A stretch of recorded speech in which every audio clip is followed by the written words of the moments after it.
I always thought I knew my wife. 10 years of marriage, thousands of conversations, shared dreams, and quiet moments that made life feel steady. I never had a reason to doubt her. Until that night. She had just returned from a week-long business trip. I remember standing in the living room as I heard the familiar sound of her car pulling into the driveway. My heart did that little leap it always did when she came home. I loved her. No matter how busy life got, no matter how mundane things became, she was my person. The door swung open, and there she was, all smiles, glowing as if she had just come back from the best vacation of her life. "Calvin," she called out, dropping her suitcase and rushing toward me. Her arms wrapped around me, and she smelled different. Not bad, just different. A new perfume, maybe? The thought flickered through my mind, but I pushed it away. She started rambling about how exhausting the trip was, about meetings that dragged on for hours, how the hotel room had terrible Wi-Fi. It was the same kind of chatter she always gave me when she got home. But something was off. Her eyes. I've spent a decade reading them, knowing when she was tired, when she was excited, when she was lying. And right then, something about them didn't sit right. The warmth was there, but there was something else underneath it. Nervous energy? Guilt? I couldn't tell. I told myself I was being paranoid. Maybe she was just tired. Then, as I reached for her suitcase to bring it upstairs, her smile faltered. It was a tiny moment. Asterisk, asterisk, a fraction of a second. Asterisk, asterisk, but I caught it. I unzipped the suitcase, expecting to pull out the usual mix of worn clothes and travel essentials. But inside, I found a mess. Clothes that weren't folded the way she usually packed them, a bottle of wine she never mentioned buying, and an unfamiliar men's hoodie, neatly tucked into the side pocket. I froze. It was one of those moments where your brain doesn't process what you're seeing right away. My fingers ran over the fabric, and that's when I noticed the scent. Cologne. Strong, unfamiliar. Her whole body stiffened. "Oh, that's not mine," she said quickly, reaching for it, panic flickering across her face. "Must have been a mistake at the airport. You know how baggage gets mixed up sometimes." I didn't move. I didn't even respond. I just stared at her. That was the moment I knew. She wasn't just back from a business trip. She was back from something else. And she was terrified that I had figured it out. And just like that, the life I thought I knew started to unravel. I stood there, gripping the hoodie like it was evidence in a case I never wanted to be part of. Calvin Stewart, loyal husband, hardworking man, and now, a man whose reality was slipping right through his fingers. Melissa reached out, attempting to snatch the hoodie from my grasp, but I pulled it back, studying her face. She wasn't just nervous, she was panicking. Her breathing was shallow, her hands clenched at her sides. "Melissa," I said slowly, keeping my voice even, "whose is this?" She let out a forced laugh, too high-pitched to be natural. "Oh, come on, Calvin. It's obviously a mix-up. I must have grabbed the wrong suitcase at the airport. You know how crazy those baggage claims can be." I said nothing, just kept staring at her. My silence was suffocating, and she knew it. Then she started talking, too much. Maybe it belonged to someone in my conference group. I remember one of the guys mentioning losing something. Or maybe it was a gift from the hotel. They sometimes give out complimentary things, right? "I don't know, Calvin. Why does this even matter?" Her voice rose slightly toward the end, that defensive edge creeping in, but I wasn't letting her off that easy. "It matters," I said, my voice steady, "because you're lying." Her expression flickered, just for a second, but I saw it. She opened her mouth, then closed it again, like she was debating how to proceed. Like she was calculating. I dropped the hoodie on the couch and crossed my arms. "All right," I said, nodding toward her suitcase. "If this was just a mix-up, then there's nothing to hide, right? Let's go through your stuff. Together." Her eyes widened. "Calvin, that's ridiculous." "Is it?" I took a slow step forward, not in a threatening way, but in a way that let her know I wasn't buying whatever excuse she was scrambling to come up with. "Then let's check." Her breathing hitched. That was all I needed to confirm what I already knew. I turned and unzipped her suitcase the rest of the way, ignoring her frantic protests. The first few layers were what I expected: clothes, toiletries, a half-empty pack of gum. But then, beneath it all, I found what made my stomach turn. A black lace bra, one I had never seen before. A receipt from a luxury hotel. Not the chain she told me her company had booked. A bottle of expensive cologne. Melissa sucked in a sharp breath behind me. And then, the silence. That unbearable, suffocating silence where the truth becomes so obvious that words are meaningless. I turned to look at her, and her face was pale. "Calvin," she started, her voice barely a whisper. But I shook my head. I didn't want to hear it. Not yet. I picked up the hotel receipt, scanning the details. The name on the reservation wasn't hers. It was a man's name. Now, the final piece of the puzzle clicked into place. She hadn't been on a business trip. She had been with someone else. My chest tightened as a wave of emotions hit me all at once. Rage, betrayal, disbelief, heartbreak. I swallowed hard, trying to keep myself steady. Melissa stepped closer, hands shaking. I can explain. I lifted my gaze to hers, and for the first time in 10 years of marriage, I didn't recognize the woman in front of me. The woman I loved, the woman I trusted, had been lying to my face. And now, there was no turning back. I stood there, gripping the hotel receipt between my fingers like it was the last remaining thread of my sanity. My mind was racing, trying to catch up with what my eyes were telling me, but every part of me already knew the truth. Melissa wasn't on a business trip. Melissa wasn't stuck in long meetings or bad hotel Wi-Fi. Melissa was with him, whoever the hell he was. She knew I had her cornered. Her face had gone pale, her hands trembling as she reached for the receipt, as if snatching it away would erase what I had just seen. I didn't let her. I gripped it tighter. "Don't." Her lips parted slightly, panic flashing through her eyes. "Calvin, I swear, I can explain." "Explain what?" My voice was low, steady, but underneath it, I felt something inside me cracking. "Explain how you ended up at the Fairmont Grand Hotel instead of the chain your company booked?" I flicked the receipt at her, watching as it floated to the floor between us. "Or explain how this cologne." I picked up the sleek bottle and turned it over in my hand. "Somehow ended up in your suitcase." Melissa's mouth opened, but nothing came out. She had nothing. No quick excuse, no fake confusion. She had been caught.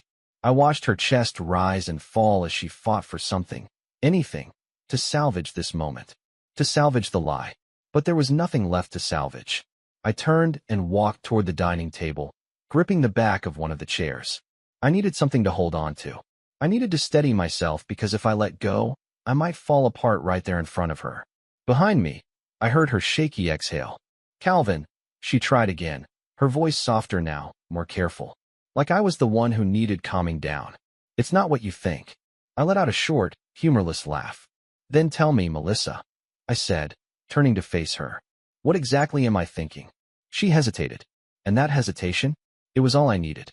I shook my head, gripping the chair tighter. "You know what? Don't. Because I don't want to hear whatever excuse you're about to make up." My voice was eerily calm, but inside, a storm was raging. Melissa took a step forward, reaching for me, but I backed away. I didn't want her touching me. Her face crumbled. "Calvin, please. Let me explain." I scoffed. "Explain? Explain how you packed this lace bra for your business trip?" I motioned toward it, still sitting in her half-unpacked suitcase. "Or maybe you can explain why you're acting like I'm the crazy one for noticing all of this." Her breathing quickened, her hands wringing together. She was unraveling, and I hated that even in this moment, even with every piece of evidence in front of me, a part of me still wanted her to prove me wrong. But she wouldn't, because she couldn't. Silence stretched between us, thick and suffocating. Finally, she let out a shaky breath and dropped her gaze. "It's complicated," she whispered. I felt my stomach drop. That was it. That was her confession. Not a denial. Not some ridiculous attempt to twist things in her favor. Just that. "It's complicated." I let go of the chair and straightened. "Then make it simple," I said, voice cold. "Who is he?" Her head snapped up, eyes wide. "What?" I took a step forward. "The man whose name is on that hotel receipt. The man who owns that cologne." I clenched my jaw. "The man you spent your business trip with." Melissa swallowed hard. "Calvin. Say his name." She took a deep breath, eyes darting toward the floor as if avoiding my stare would make this easier. Then, in barely a whisper, she said it. "Landon." The name hit me like a punch to the gut. Not because I knew him, not because I had suspected it, but because it made everything real. She had a name for the man she had betrayed me with, which meant this wasn't some mistake. This wasn't some drunken accident or bad decision made in the heat of the moment. This was planned, calculated, real. And suddenly, the house we had built together, The life we had shared, the love I thought was unshakable, it all felt like a cruel joke. Melissa was still speaking, her voice trembling, her words desperate, but I wasn't listening anymore. All I could hear was that name. Landon. Landon. Landon. I took a step back, shaking my head as the weight of her betrayal crashed down on me. I needed air. I needed space. Because if I stayed here 1 second longer, I might say something I could never take back. And right now, I wasn't sure if I ever wanted to speak to her again. I don't remember walking to the front door. I just remember needing to get out. My body moved before my mind could catch up, like my instincts were in overdrive, pushing me away from the wreckage before I suffocated in it. Melissa was still talking, pleading, making excuses. I heard words like mistake and doesn't mean anything, but my brain refused to process them. The second she said his name, something inside me had cracked wide open. Landon. I gripped the doorknob, my knuckles white. The air in the house suddenly felt too thick, too heavy. Calvin, please, she begged, stepping closer. Can we just talk? Please don't walk away from me like this. I turned my head, just enough to look at her.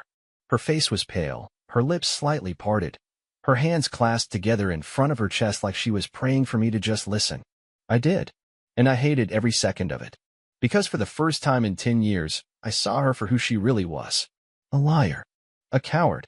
A woman who had betrayed me so effortlessly that she actually thought a few desperate words would fix it. I forced out a bitter laugh, shaking my head. Talk? I echoed, my voice dangerously calm. What exactly is left to talk about, Melissa? Her lips trembled. I didn't mean for this to happen. I let go of the doorknob, turning to face her fully. You didn't mean to cheat on me? I asked, voice laced with disbelief. That's your excuse? Tears welled up in her eyes. And for the first time, I didn't care. This woman had been my world. I had loved her through everything, her worst days, her biggest fears, every insecurity she ever whispered to me in the dark. And now? None of it mattered. She shook her head frantically.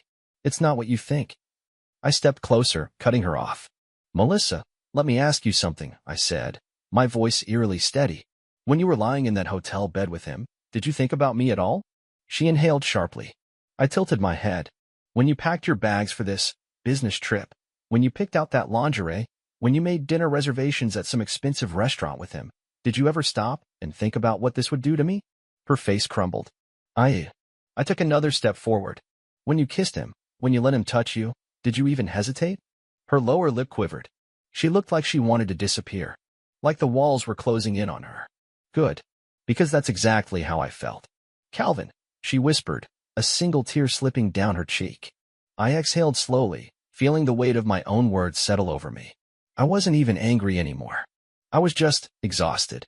I ran a hand down my face and sighed. You know what? I muttered, shaking my head. I don't even want to hear it.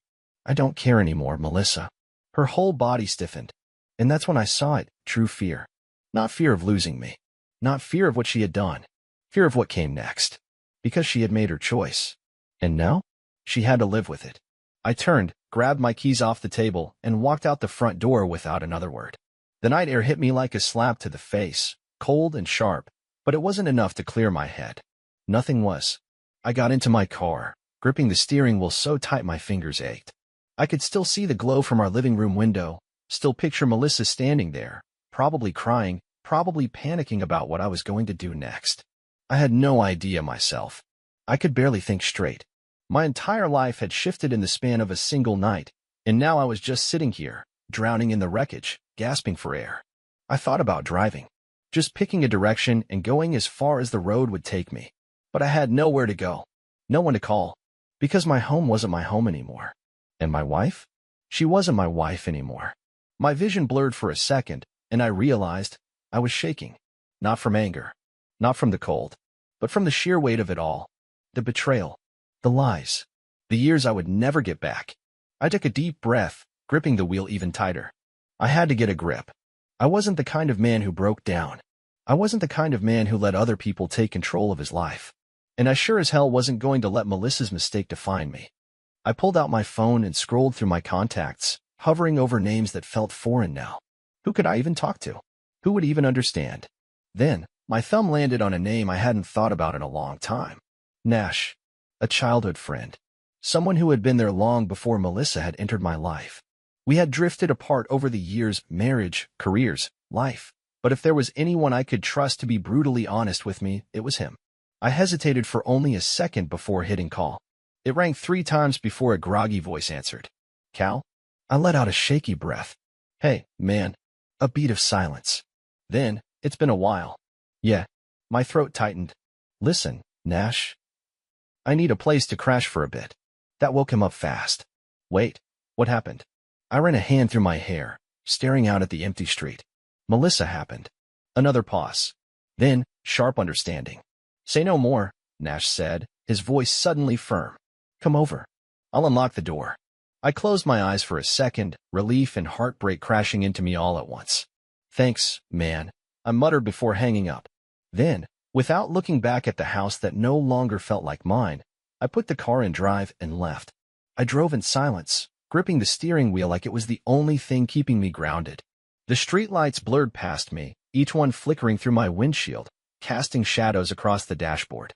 My mind, though, was far from the road. It was still trapped back in that house, in the living room where my entire life had shattered in a matter of minutes. I could still hear Melissa's voice, soft, pleading, desperate. I could still see her face when I told her I didn't care anymore. That exact moment, had changed something inside me. Because the second I saw true fear in her eyes, I realized what she was afraid of most. She wasn't afraid that she had hurt me. She wasn't afraid of losing me. She was afraid of consequences. Melissa had spent who knows how long living a double life, weaving a web of deceit, believing that I would never pull on the right thread to unravel everything. And now? Now, her carefully built illusion had collapsed around her. The reality of it all sat heavy in my chest, a dull ache pressing against my ribs as I drove through the darkened streets. The truth was, I didn't even know how long this had been going on. Had she just met Landon on this trip? Or had she been seeing him for months? Years? Had I been sharing a bed with a stranger all this time, completely blind to the signs? I gritted my teeth, anger curling in my gut. No, I wouldn't let myself spiral. Not now. I focused on the road, blinking hard to clear the haze from my vision. Nash's place was about 20 minutes away, but the drive felt endless. Every red light was a chance for my mind to drift back to everything I had just walked away from. And the worst part? I still didn't know what the hell I was supposed to do next. Divorce? That seemed obvious. But was that enough? Melissa had taken 10 years of my life and reduced it to a joke. And now, she thought a few tears and desperate words would make me stay? No. Hell no. This wasn't something you just walk away from without a plan. I gripped the wheel tighter, my knuckles white. I needed to be smart. I needed to be careful. And more than anything, I needed to make damn sure she didn't get to walk away from this without feeling the weight of what she'd done. The call that changed everything. I was halfway to Nash's place when my phone lit up on the passenger seat. Melissa. I stared at the screen, my pulse hammering in my ears. Was she calling to beg? To plead? To twist the knife even deeper? I clenched my jaw and let it ring. But as soon as it stopped, another call came through. Melissa. Again. And then a text. Calvin, please. Please answer. I need to talk to you. I swear it's important. I hesitated. My gut told me to ignore it, to let her sit in the mess she'd made and stew in her own guilt. But something about the way she worded it, I swear it's important, made me pause. Against my better judgment, I grabbed the phone and swiped to answer. Silence. Then, a shaky breath. Calvin. I kept my voice flat. What? She exhaled sharply, like she had been holding her breath. I don't know where to start. I gritted my teeth. Then don't. No, please. Please just listen. Her voice cracked, and for the first time, she sounded different. Not just panicked. Not just guilty. But scared. And that threw me off. Melissa, I said slowly, already regretting picking up this call. What do you want? There was a long pause, and then I think someone's been watching me. My grip on the steering wheel tightened. What? I don't know how to explain it, but ever since I got back, I've had this feeling. Her voice wavered. Like someone's been in the house. Like someone's been in our house. I frowned, my heart pounding for an entirely different reason now. What are you talking about? I mean it, Calvin. She sucked in a shaky breath. I thought I was just being paranoid, but when you left, I checked my phone. I stayed silent, waiting. And then she said something that sent a chill straight down my spine. I have pictures on my phone, pictures I didn't take. My breath caught. What kind of pictures? Of me. A lump formed in my throat. Of me sleeping, she whispered. In our bed. The hair on the back of my neck stood up. I pulled into an empty parking lot, my hands suddenly icy cold against the steering wheel. Melissa, I said carefully, my voice barely above a whisper. Are you alone right now? Silence. Then, the faintest shuffling sound. No, she breathed. And before I could even process that, the line went dead. I stared at my phone, my grip tightening as the call dropped. My entire body went rigid, every muscle locking up as Melissa's final whisper echoed in my head. No. She wasn't alone. And then silence. The line went dead. I sucked in a slow breath, my pulse hammering so hard I could feel it in my throat. My first instinct was to call her back. My second was to not get involved. I mean, after everything? After what she did, she had the audacity to cheat on me, lie to my face, and then expect me to come running when she got spooked? But something about her voice. It wasn't just panic. It wasn't guilt. It was fear. And for all my anger, for all the betrayal that was still burning in my chest, I couldn't ignore that. I stared at the phone, debating for a split second. Then I dialed her number. Ring, ring, ring. No answer. I clenched my jaw and tried again. Nothing. I cursed under my breath, gripping the steering wheel as I ran through my options. If this was some ploy to get me back home, it was a sick one. But what if it wasn't? What if someone really was there? I exhaled hard, trying to think clearly. Was Landon with her? Was this some twisted setup to guilt me into coming back so she could manipulate the situation? The more I thought about it, the more everything felt off. Something wasn't right. And despite every logical part of me telling me to leave her to her own mess, I knew I wouldn't. Because I had lived with this woman for 10 years. And I had never heard her sound like that before. I threw the car into drive and took off. The house that no longer felt like home. I pulled up to the house, my headlights cutting through the darkness. The driveway was empty except for Melissa's car. No signs of anything unusual. But that meant nothing. I killed the engine, sitting there for a moment, scanning the windows. The living room lights were still on, but upstairs? Dark. I stepped out, closing the car door softly behind me. My heartbeat thudded in my ears as I approached the front door, listening. No sounds. I tested the handle. Unlocked. I pushed it open, stepping inside, every nerve in my body on high alert. Melissa. No response. The house felt off, like I had stepped into something that didn't belong to me anymore. I moved toward the living room, scanning the space. No Melissa. No signs of struggle. Nothing looked disturbed. The suitcase from earlier was still half unpacked. I turned toward the stairs, and that's when I heard it. A soft, almost imperceptible creak from upstairs. My chest tightened. I moved slowly, carefully placing my foot on the first step, then the next, keeping my breathing steady.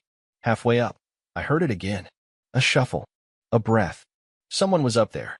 I reached the top of the stairs and turned toward our bedroom, the door slightly ajar. The darkness inside was thick, swallowing the dim hallway light. I stepped forward, pushed the door open, and that's when I saw her. Melissa, curled up in the corner of the room, her knees pulled to her chest, her phone on the floor beside her. Her eyes shot up to meet mine, wide, terrified. She didn't say a word. She just lifted a shaking finger and pointed. And then I saw it. A figure in the shadows. The stranger in the dark. My body went ice cold. Someone else was in the room.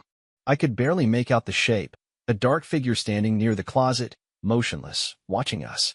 I didn't think. I reacted. I lunged for the light switch, flipping it on. The room flooded with harsh white light. And that's when the figure moved. Not toward me. Not toward Melissa. But toward the window. In one swift motion, he threw it open, hoisting himself up like he had done it 100 times before. And then he was gone. Just like that. The sound of his feet landing outside was muffled, followed by silence. I rushed to the window, looking out, but all I saw was darkness. No running footsteps. No car speeding away. Nothing. Like he had never been there at all. Behind me, Melissa let out a shaky sob. I turned back to her, my adrenaline still spiking through my veins. What the hell was that? I demanded. She shook her head frantically. I don't know, she whispered. I don't know, Calvin. I swear. I clenched my jaw, trying to piece it all together. The hoodie. The cologne. The hotel receipt. The phone pictures she didn't take. Melissa, I said slowly, my mind working at a dangerous speed. How long have you been seeing Landon? She swallowed hard. A few months, she admitted, voice small. I never thought it would. I cut her off. Did he ever come here? Her mouth opened slightly, then closed. I stepped forward. Melissa, did Landon ever come to this house? She hesitated, and that hesitation told me everything. I exhaled sharply, running a hand down my face. Jesus Christ. Melissa shook her head. I didn't think it was a big deal. He was just... I held up a hand. Shut up. She flinched, and for the first time all night, I saw true regret on her face. This wasn't just an affair. This was something worse. Someone had been in our house, watching. And if it wasn't Landon, then who the hell was it?